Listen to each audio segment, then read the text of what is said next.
Welcome to the Wisdom for Life podcast with David Baker. David was a former paratrooper in the 82nd Airborne Division and for over 30 years has been a preacher. He has written 5 books and is an Amazon #1 best-selling author. He is the chaplain at the county jail, pastors a church, and is the father of 11 children. Yes, 11. This podcast is here to give you wisdom for your family, your marriage, your children, your finances, your health, and your life. And now, the host of Wisdom of Life podcast, David Baker. Hello and welcome. Welcome to the Wisdom for Life podcast. My name is David Baker, and we're glad that you're here. So you saw the title, Problems with Adult Children. Now, please, if you do not have adult children, please stay, because most of the problems with adult children can be fixed when they are younger. The problem is we don't foresee the evil and hide ourselves. We don't foresee the potential problems to fix them before we get there. One of the biggest statements that I use in child rearing is this: we're not rearing children, they already are children. We are rearing future adults. And in every principle, and every point, and everything we do, we take what's going on and extrapolate that out and see where that turns when they're 15, 17, 19, 20, 30, 40. That principle, that things that needs corrected, we take that, oh, that's so cute. No, that's not cute when they're 15. You better fix it now. Oh, well, they're just 3. Okay. They're just 5. Okay. But if that's not fixed, what are they going to be at 25? And so, please, if you do not have adult children, you need these, because when I did a list of the top 20 things that adult children have, the problems that they have, looking over that list, honestly, most of them could be fixed if we handle them right when they were children and when they were teenagers. Okay. So we'll see if we get through 1 or 2 of these today. The first one is a big one. Financial dependence. Concerns about adult children relying on their parents for financial support. You see what I mean? It depends. What were they taught when they were 5 and 10 and 15 and 20? Or what have we done to enable them instead of teaching them the responsibility to take care of themselves? And so that's why this starts when they're young. It starts teaching them, helping them to make money when they're little, helping them to save, helping them to put God first so God can bless them, helping them to know how to manage money. It started when all of our kids were little and we didn't give them allowances, but we had extra work jobs they could do to be able to make money. And so the girls would iron my shirts. The boys would clean my shoes. And I could make it part of their chores. I could not pay them, but that's something extra, something for me specifically. So that was their job. And so, they come, Dad, do you need any shirts ironed? Sure, here you go. And so they would make money that way. And then we teach them what to do with that money. So by the time they're 18 and 20, they don't need our help. They understand financial principles. They apply themselves and they take care of those. Okay. You're like, all right, great. Beat us up for that. We didn't do what we're supposed to do. No, I'm not. But that's why I said, no matter what age your children are, you need to do things now to fix those things later. So financial dependence. What about adult children when they come and we need money? We need money. We need money. Okay. First of all is this: if they are not doing right, trying to do right, committed to doing right, then I can't help them. What? They're your own kids. Look, if they're hungry, I would feed them. Okay, but I'm not going to pay all their bills, or we are making people that are dependent upon us for life. And they will take advantage of you, and they will expect you to take care of them, and they'll use you. They'll spend money on whatever they think is important and then come to you to pay the things they know you'll pay for. Mom, my electricity's getting ready to cut off. And how much money are you spending on what? Oh, no. And so you can't do that. You can't do that, or you're going to enable your children.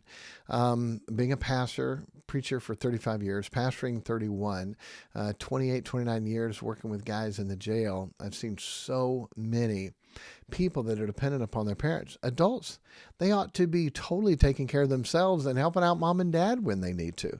And if we do it right, that's what it's going to be, but you can't. Listen carefully to this logic. If they're not doing right and God has is chastising them, okay? The biblical term, God is spanking them.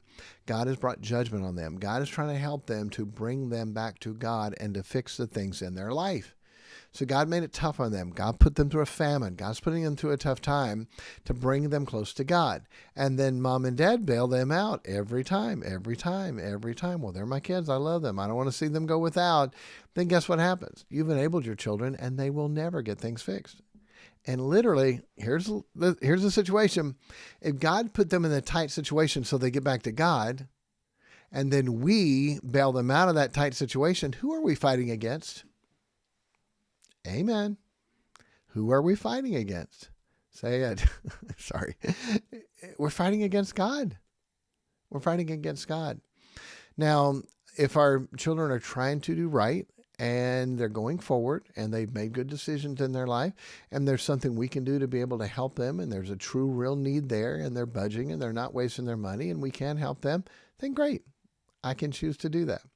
By the way, we did not pay for our kids' college.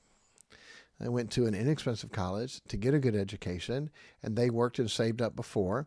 And every once in a while, one or two of them may need some help, and we get to be a help to them. But they didn't expect it. They didn't even ask for it. But we got to be a blessing and a help. So you can do that, but you do not want to do it where they expect it. You want to raise children to be dependent upon God and themselves. And when they have a need, they go to God and they want to see that God is going to take care of that for them. And we have 11 children, and most of the kids know that there's not tons and tons of extra money that's there. And honestly, I think that's good. If they know you have it and they're always trying to get it, then that's not a healthy parent-adult-child relationship. It's not. They're seeing you as a bank, and you are they're your dependent, and they're not supposed to be. Government knows that. You can't claim them anymore, okay? They're adults, but yet I'm still taking care of them. Something's wrong with that. That's not the way we're supposed to do it. So teach them, train them the right way growing up, help them to save, help them to get business and jobs. We'll talk more about that on other points here, but teach them the right way to go up. And when they are struggling, teach and help them. If they're not doing right, I'm sorry, I can't help you. I love you, care about you. If you're hungry, come over, eat anytime. We'll be glad to feed you, but I can't pay your bills. I think God's trying to get your attention. And if I bail you out when God's trying to get your attention, then I'm fighting against God, and I can't do that. And I've had to explain that to people. Okay. Sometimes if, someone in town, and I'm pastor and they come for help, and my standard excuse is, man, I got 11 children. I'm trying to pay for them. Hey, I'll pay your bills if you pay mine. Okay. Oh no, that's all right. And that's how I get out of that. And sometimes, look, honestly, I don't have it, but sometimes I do. Sometimes I could, but how can if they're spending their money on alcohol or drugs or bad things, and then I'm paying the bills to take care of them, then there's a wrong dynamic there. I'm not helping them. I am enabling them, and I'm enabling them to mess up their life. If they're having problems, let's get them fixed. Son, all day long as an adult child, if you have problems, let me help you. If you want to work on a budget, I'll work on a budget with you. If you need my help in anything, you got me.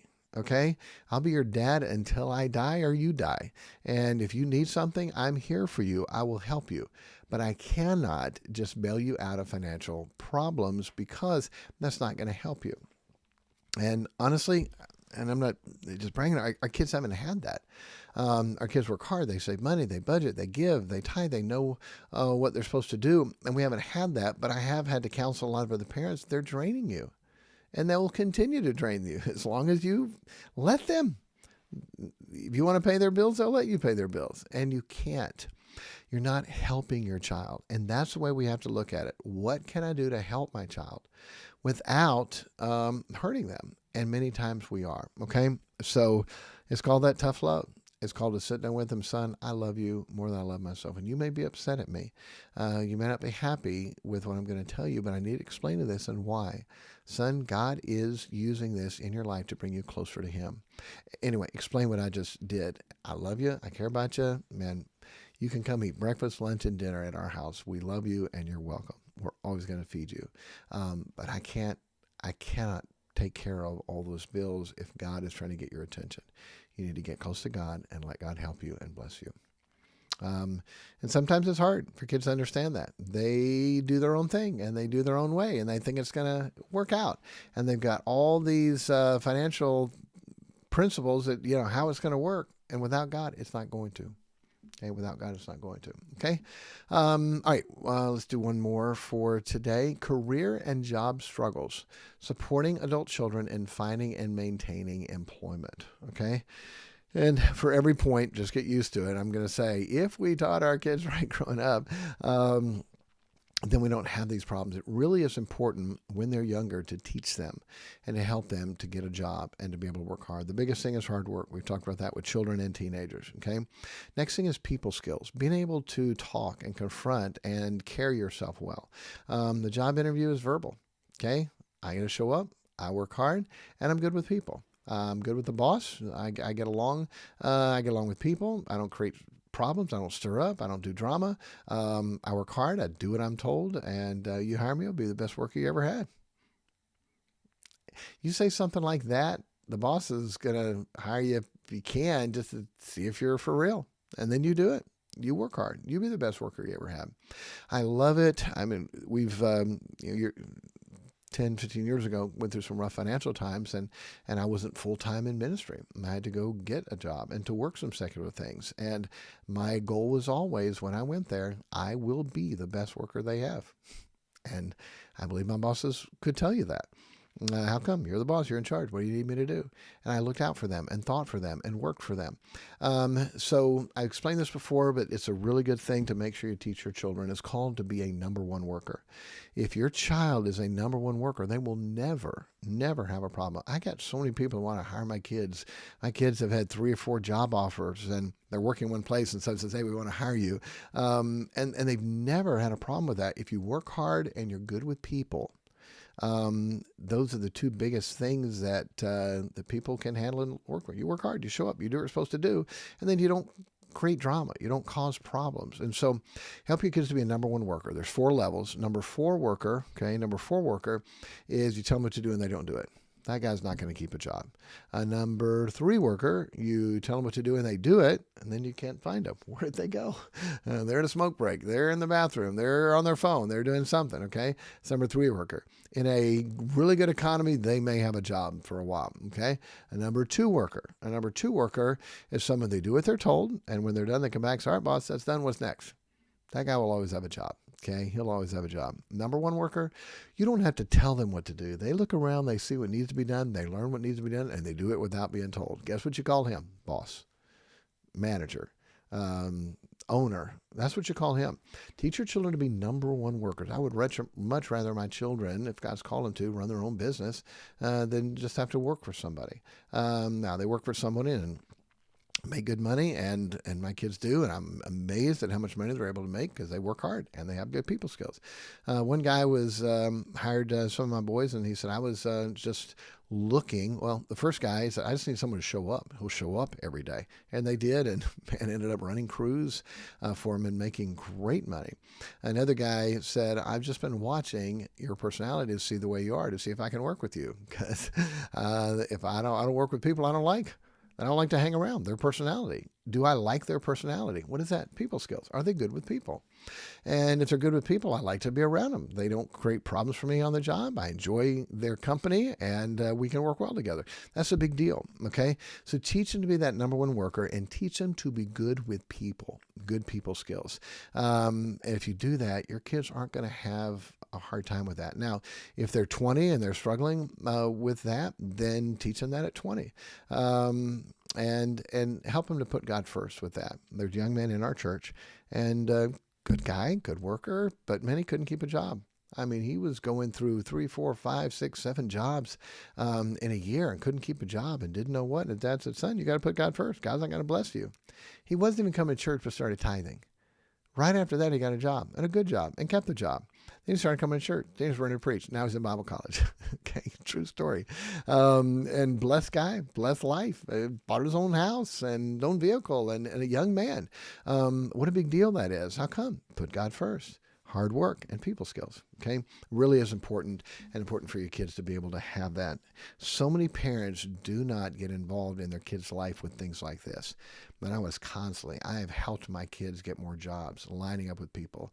Almost, I think I could say every one of my kids, I've helped them to get a job. How come?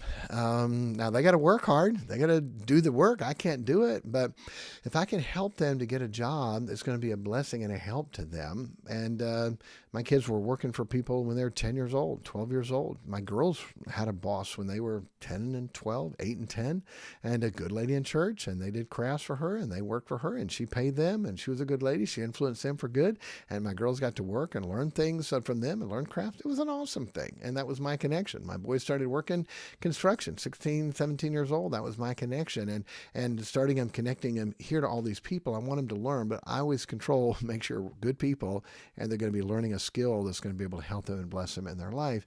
And it really has paid off. Okay. I joke with my kids all the time. I wrote this book, and it's called How to Raise Rich Kids. Okay, How to Raise Rich Kids, and you can go to fixfamilies.com and order it there if you need to. But it's a 365-day devotion of what to teach and train our children.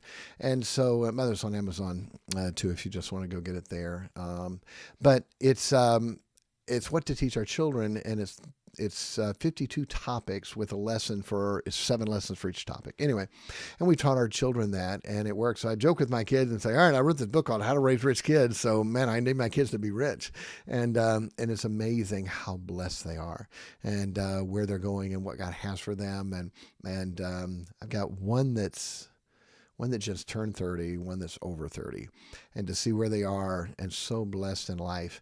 It really is important. So make sure you work on that no matter what age your children are. And if they're adults, don't give up on them. Okay. Don't give up on them. You can still teach them and help them in that time. All right. Hey, God bless you for this lesson. We'll see you next week. We'll have a few weeks of adult children, whether you have adult children or not. And by the way, if you have any children, then eventually you'll have adult children. So you need that. And if your children are young, a lot of these things, you can help your future adult children by teaching them the right things when they're young. Okay? All right, God bless you, and we'll see you on the next pod. Take care. Thank you for listening to the Wisdom for Life podcast. If you have any questions for us, email us at askPastorBaker@gmail.com, and we will answer them in an upcoming podcast. The email is askPastorBaker@gmail.com.